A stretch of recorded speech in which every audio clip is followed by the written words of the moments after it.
పెహల్గాం ఉగ్రదాడి తర్వాత పాకిస్తాన్ పై భారత్ తీసుకుంటున్న కఠిన చర్యల ప్రభావం ఆ దేశంపై కొట్టొచ్చినట్లు కనిపిస్తోంది. సింధు నదీ జలాల ఒప్పందాన్ని భారత్ రద్దు చేసుకోవడంతో పాకిస్తాన్లో నీటి కొరత సమస్య రోజురోజుకు పెరుగుతూ పోతోంది. ఇక ఖరీఫ్ సీజన్ పై ఈ ప్రభావం తీవ్రంగా పడింది. పాక్కు వెళ్లే నీటిలో సుమారు 21% వరకు కోత పడ్డంతో పాకిస్తాన్లోని పంజాబ్, సింధ్ మరియు ఖైబర్ పఖ్తూన్ఖ్వా ప్రాంతాలలో వ్యవసాయ భూమిలో బీటలు వారాయి. చీనాబ్ నదిపై ఉన్న సలాల్, బగ్లిహార్ డ్యాంల గేట్లను భారత్ మూసివేయడంతో చుక్క నీరు ఈ ప్రాంతాలకు వెళ్లడం లేదు. దీనివల్ల పాకిస్తాన్లోని మరాలా వద్ద చీనాబ్ నదిలో నీటి లభ్యత గణనీయంగా పడిపోయింది. అఖ్నూర్ వద్ద కూడా చీనాబ్ ప్రవాహం బాగా తగ్గింది.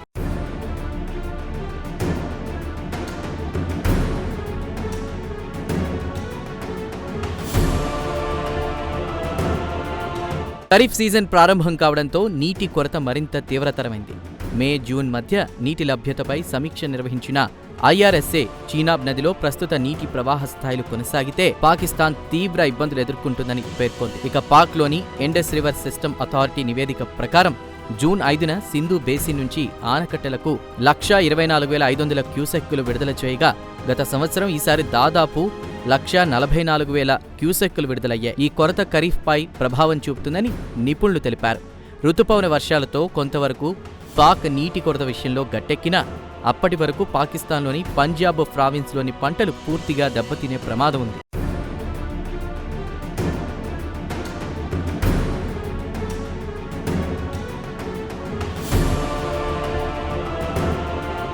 అయితే ఓవైపు నీటి కొరత, మరోవైపు రోజురోజుకు పెరుగుతున్న ఉష్ణోగ్రతలు పాక్ను ఉక్కిరిబిక్కిరి చేస్తున్నాయి. సాధారణం కంటే 6 డిగ్రీల ఉష్ణోగ్రత అధికంగా పెరిగినట్లు సమాచారం. మొత్తానికి సింధు జలాల ఒప్పందాన్ని భారత్ రద్దు చేసుకోవడంతో పాక్కు చుక్కలు కనిపిస్తున్నాయి. భారత్ పాక్ వార్కు బ్రేక్ పడినప్పటి నుంచి సింధు జలాల ఒప్పందం రద్దు విషయంలో భారత్తో చర్చలు జరపడానికి సిద్ధంగా ఉన్నామని పలుమార్లు పాక్ ప్రకటించింది.